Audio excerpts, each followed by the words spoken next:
የዘር ፖለቲካው መጨረሻ አዲስ የክልል አወቃቀር። ከሰሞኑ ከምክክር ኮሚሽኑ ጋር በተያያዘ አንድ ትኩረትን የሳበ መረጃ ተሰምቶ ነበር። የመረጃ የመከላከያ ሰራዊትና ሌሎች የጸጥታ ተቋማት ለምክክር ኮሚሽኑ ያቀረቡት አጀንዳ ሲሆን እስከዛሬ ለምክክር ኮሚሽኑ ከቀረቡ አጀንዳዎች መካከል ትልቁ ጉዳይ ተብሎለታል። ይህም አጀንዳ የኢትዮጵያ ክልሎች እንደ አዲስ ይዋቀሩ የሚል ነው። መዋቀሪያ መስፈርቱ ደግሞ በ1983 እንደሆነው መስፈርቱ ሳይሆን መስፈርቱ ቋንቋ ሳይሆን መልክዓ ምድራዊ አቀማመጥ ይሆናል የተባለው። ይህ ደግሞ አሁን ያለውን የክልሎች አወቃቀር ፈጽሞ የሚለውጥ ይሆናል። አንዳንዶች ክልሎችን ማፍረስና ኢትዮጵያን በአዲስ መልኩ ማዋቀር የመንግስት አጀንዳ ነው ሲሉ፣ ሌሎች ደግሞ ይህ አጀንዳ ተፈጻሚ መሆን ዕድሉ አነስተኛ ነው የሚሉ አስተያየቶችን እየሰጡ ይገኛል። ይህ ሐሳብ በትክክል ምድር ላይ ወርዶ ከተተገበረ ግን አገሪቱ የብሔር ፖለቲካ ከደቀነባት አደጋ ነጻ ትወጣለች የሚሉም በርካታ ናቸው። ሌሎች ደግሞ ይህ ጉዳይ ለሌላ አዲስ ግጭት መነሻ እንዳይሆን እያስጠነቀቁ ይገኛል። ለመሆኑ ክልሎቹን ሁሉ አፈራርሶ መልክዓ ምድራዊ አቀማመጥ ማደራጀት ይቻላል? ምንስ ውጤት ይኖረዋል? አጀንዳውን የመከላከያ ሰራዊቱ እንደማቅረቡና የበርካቶች ጥያቄ ሆኖ የቆየ እንደመሆኑ መጠን ተፈጻሚ የመሆን ዕድሉ ከፍተኛ ነው። ታዲያ ቀጣይ የኢትዮጵያ ክልሎች ምን ሊመስሉ ይችላሉ? የኢትዮጵያ አስተዳደር ወዴት ሊቀየር ይችላል? በፕሬዝዳንት ወደ መመራት ትመለስ ሲሆን እስከ መጨረሻው ድረስ አብራችሁን ቆዩ። ለቤት ፈላጊዎች ታላቅ የምስራች! በመሃል አዲስ አበባ ሳር ቤት 88 ካሬ ባለ 2 መኝታና 130 ካሬ ባለ 3 መኝታ በ36 ወር የሚረከቡት አፓርትመንቶችን አቀረብንላችሁ። በካሬ 64200 ብር ብቻ 100% ከፍለው ሲገዙ 40% ይቀነስሎታል። ከ5.7 ሚሊዮን ጀምሮ ቅንጡ አፓርትመንቶችን አሁኑኑ ከፍሎ የግሉ ያድርጉ። ግንባታቸው ከ80% በላይ የደረሱ ሳይቶች በፒያሳ ሊሴ፣ በሶማሌ ተራ፣ በአያት አደባባይ፣ በአያት ሎሚያድ፣ በጋርመንት ሲዲሲ ውብ አፓርትመንቶችንና በፒያሳ አድዋ 00 ደግሞ የንግድ ሱቆችን አቅርበንሎታል። አሁኑን ይደውሉ። ከ7 በላይ ሳይቶችን ሰርተን አስረክበናል። ቴምር ሪል ስቴት ስልክ 0906521111 0907070762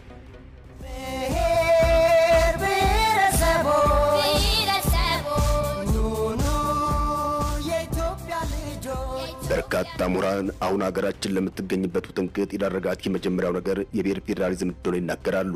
ለሀገርና ለሕዝብ ጠንቅ የሆነው የብሔር ፖለቲካ የተወሳሰቡ ችግሮቻችን እናት ከሆነ ቆይቷል። መንስኤው የብሔር ፖለቲከኞች ራስ ወዳድነት፣ ዘረኝነት፣ ቅጥፈት፣ ክደትና ክፋት ነው ይላሉ።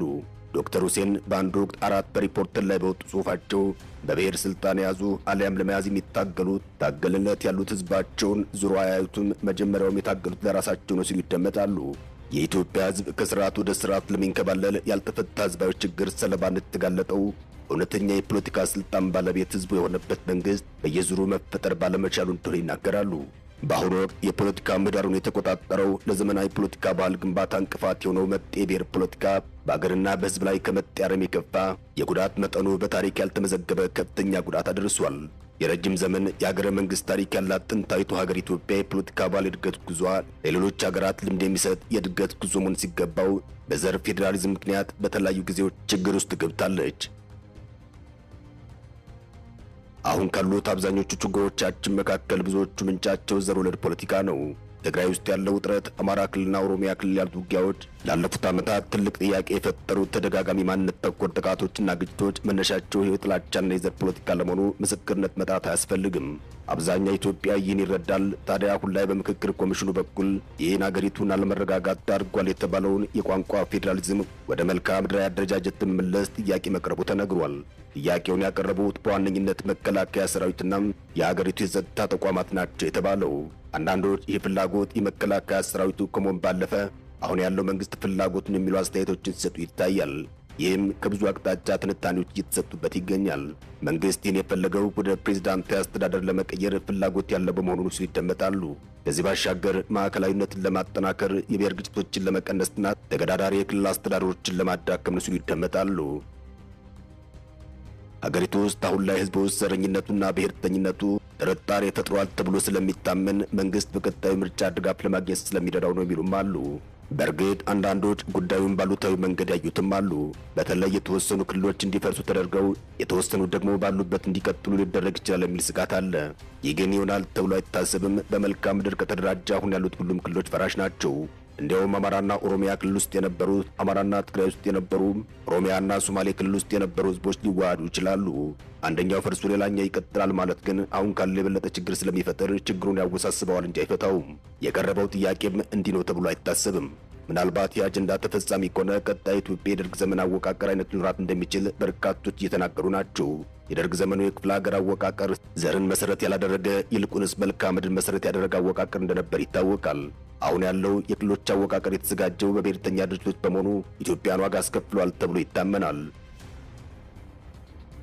የደርግ መንግስት በጠመንጃ አፈሙዝ ተፋልሞ ቤተ መንግስት የገባው ዘረኛ ነባር አልያም መጤ ወዳጅ ወይም ጠላት ጨቋኝ ተጨቋኝ በሚል ባለ ሁለት ክፍል አሳፋሪ ምደባም የነገር ልዩነትን ወይም ብዝሃነትን የፖለቲካ ስልጣን መሳሪያ አድርጎ ተጠቅሞበታል። ይህው ጽንሰ ሐሳብ በአገሪቱ ሕገ መንግሥት ስር ላይ እንዲሰፍር ስለተደረገም ብልጽግና ሲመጣም በዚያው ቀጥሏል። አሁን የአሰራር ይቀይራል ከተባለ መጀመሪያ የሚሻሻለው ሕገ መንግሥቱ ይሆናል። ምክንያቱም መዋቅሩን የሚያስቀምጠው ሕገ መንግሥቱ ነውና ነው። ኢትዮጵያ የምትከተለው የዘር ፌዴራሊዝም እጅግ አደገኛ ከሚባለው አይነት ይመደባል። ሀገርን የማፍረስ ዕድሉም ከፍተኛ እንደሆነ ምሁራን ይናገራሉ። በባህሪው የተረኝነት ፖለቲካ በሆነው የነገድ ፖለቲካ ስርዓት ተጽዕኖ ፈጣሪነት ከአንድ የነገድ ቡድን ወደ ሌላኛው የነገድ ቡድን እንደ ብሔራዊ ሎተሪ በአጭር ጊዜ ውስጥ ስለሚሸጋገር የገባሪ አስገባሪ ቡድን ፖለቲካው ፍላጻም በየቡድኑ ጀርባ ስሙ ለሚጠራው ምስኪን ብሔረሰብ ህዝብና በአጠቃላይ ለመላ ኢትዮጵያ ህዝብ በየተራ መዳረሱን ይቀጥላል። አለማንተ ገብረስላሴ እንደ አውሮፓውያን አቆጣጠር በ2013 ኤትኒክ ፌዴራሊዝም በሚል ርዕስ ባሳተሙት ጥናታዊ ጽሑፋቸው ላይ የብሔር ፖለቲካ በተለይ ከሰሃራ በታች ያሉ የአፍሪካ ሀገራት ፈጽሞ አይመከርም ብለው ነበር። ከላይ እንዳየነው ብዙ የአፍሪካ ሀገራት ዘር ተኮር ፌዴራሊዝም ሞክረውት አላዋጣ ብሏቸው ወዲያው ቀይረውታል። በጊዜው ያለወጡት እንደ ዩጎዝላቪያ አይነት ሀገራት ደግሞ ክልሎች ተበታትነው ሀገራት ለመሆን ተገደዋል። ዩጎዝላቪያ ታሪኩን አለች። አሁንም በዘር ፖለቲካ ስርዓት እየተመሩ ያሉ አንዳንድ ሀገራትን ብንመለከት ጥናቶች ያሉት ነገር እውነት ስለመሆኑ እንረዳለን። ደቡብ ሱዳን ከኢትዮጵያ ጋር ተመሳሳይ የሆነ የፖለቲካ ስርዓት ትከተላለች፣ ነገር ግን በጸጥታ ችግር እየታመሰች ነው። ኢትዮጵያ ውስጥ ያሉ ግጭቶችና መፈናቀሎችን፣ ውጊያዎችን ብንመለከት በጀርባ የብሔር ፖለቲካ የፈጠራቸው ስለመሆናቸው በቀላሉ መረዳት ይቻላል። ኢትዮጵያ ውስጥ የብሔር ፖለቲካ ለረጅም ጊዜ ቆይቷል። ምናልባትም የብሔር ፖለቲካ ሌላ ሀገር ላይ ቢሆን ኖሮ ያቺ ሀገር በፈረሰች ነበር ይባላል። በኢህአደግ ዘመን የነበረው ብሔርተኝነት እድገት ላይ ነበር። በየትምህርት ቤቱ ሲሰጥ እየተኮተኮተ በበርካቶች ልብ ውስጥ ሲያድግ የነበረበት ጊዜ ነው። አንዱ አንዱን እንዲጠላ በሰዎች ልቦና ውስጥ እንዲሰርጽ ሲደረግ የቆየበት ጊዜ ነው። ያም ሆኖ ግን በየጊዜው ከፍተኛ የሆነ ብሔር ተኮር ግጭቶች ሲቀሰቀሱ ቆይተዋል። ያን የተዘራው ብሔርተኝነት አሁን ላይ ወጥቶ ለሀገሪቱ ከፍተኛ ችግር ሆኗል። ብሔርተኝነቱ በመንግስት ባለስልጣናትና አመራሮች ዘንድ ጭምር የሚንጸባረቅ ሆኖ ታይቷል። ምናልባትም ብዙዎች እንደሚሉት ከዚህ በኋላ በዚህ የብሔር ፖለቲካ ስርዓት ረጅም መንገድ ለመጓዝ መሞከር ኪሳራው ብዙ ሊሆን ይችላል።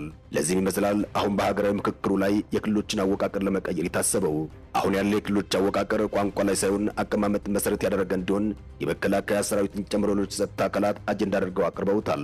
እነዚህ አጀንዳዎች የቀረቡት የሀገራዊ ምክክር ኮሚሽን ከፌዴራል ባለድርሻ አካላትና ከማህበረሰቡ ጋር ለተከታታይ 3 ቀናት ባካሄደው የምክክርና የአጀንዳ ማሰባሰብ መርሃ ግብር ላይ ነው።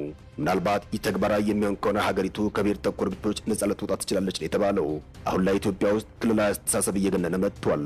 ይህን ለማጽዳት አለያም ሁሉም ስለ አንዲት ሀገር እንዲያስብ ለማድረግ ምናልባት አንድ ትውልድ የፈጀ ስራ ሊጠብቅ ይችላል። በተለይም በክልሎች የየራሱን መዝሙርና ባንዲራ እያጠና ያደገ ትውልድ አዲስ አስተሳሰብ ለመቀበል ብዙ ሊያደክም ይችላል። የአጀንዳ በትክክል ተፈጻሚ ከሆነ ግን ኢትዮጵያ በውጭ ኃይሎች የተጠመደባትን ጊዜ እየጠበቀ የሚፈነዳ ፈንጅ እንዳመከነች ይታሰባል። በእርግጥ አሁን ያለ የኢትዮጵያ አወቃቀር በዘር ነው ለማለት አያስደፍርም። ለዚያም ነው በቋንቋ ተለይቶ የተከለለ ነው የሚባለው። ኢትዮጵያ ውስጥ በዘር ከተባለ አብዛኛው ሕዝብ ዘሩ ተመሳሳይ ይሆናል። የሚለያየው በቋንቋ እንጂ በዘር አይሆንም እንደማለት ነው። ኢትዮጵያ በዘር የሚተላለፍ የመንግስት ስርዓት የነበራት ቢሆንም በዘር የተከፋፈለ አስተዳደር ግን አልነበራትም። አጼዎቹ ዘራቸውን ከኢትዮጵያ ነገዶች ውጭ የአይሁድ ነገር በማድረግ አርቀው መተረካቸው ደርግም ዘመን አመጣሹን የማርክሲስት ሌኒኒስት ፖለቲካ ኢኮኖሚ ጽንሰ ሐሳብን የሀገራዊ ፖለቲካ ፍልስፍና መሰረት ማድረጉም ውጤታማ የስነ መለኮትና ቁስ አካልነት አመክንዮ በመጠቀም በመቀናናት የሚመጣ ብሔር ተኮር የፖለቲካ ስልጣን ሽኩቻን አስቀርተዋል። የብሔር ፖለቲካ ስርዓት አራማጆች ከሀሳብ ልዕልና ተፋተው ነገድን ከነገድ በሚያጣርስ የመንደርተኝነት ፖለቲካ በብሔረሰቦች እርስ በርስ ግጭት መሃል ተረማምደው እንዴት በስልጣን ኮርቻ ላይ መቆየት እንደሚቻል ተጠበዋል። ላለፉት 30 ዓመታትም ጉልበት ያገኙና አፍኝ የማይሞሉ የብሔር ፖለቲካ ነጋዴ ልሂቃን በአገርና በሕዝብ ላይ አሻቸውን ሲያደርጉ ፈሪ በራሱ ጠብ ገላጋይ ይሆናል እንዲሉም ብዙሃኑ ምሁር ልቦናው እያወቀ ተጠግቶ መኖርን አለያም ከዳር ቆሞ ማየትን መርጧል ተብሎ ይታመናል። በአገሩ ላይ ሰጥቶ የመኖር መብትን ተነፍጎ በየአካባቢው የሚፈናቀለው የኑሮ ውድነቱ ከገበያ ካስወጣው ጉስቁል ዜጋዎች በጦርነትና በድርቅ የመኖሪያ አካባቢያቸው ተፈናቅለው ጽንስ ተሸክመውና ሕፃን በጀርባቸው አዝለው ሌሎች ልጆቻቸውን በእጃቸው እየጎተቱ በየጎዳናው በአሳዛኝ ሁኔታ ለሚንከራተቱ እናቶች የጉስቁልናቸው የችግር ቁልፍ በሕግ መታገድ አለበት የብሔር ፖለቲካ መሆኑን የሚናገሩም በርካቶች ናቸው። አበቃን። ሰናይ ጊዜን ተመኘን።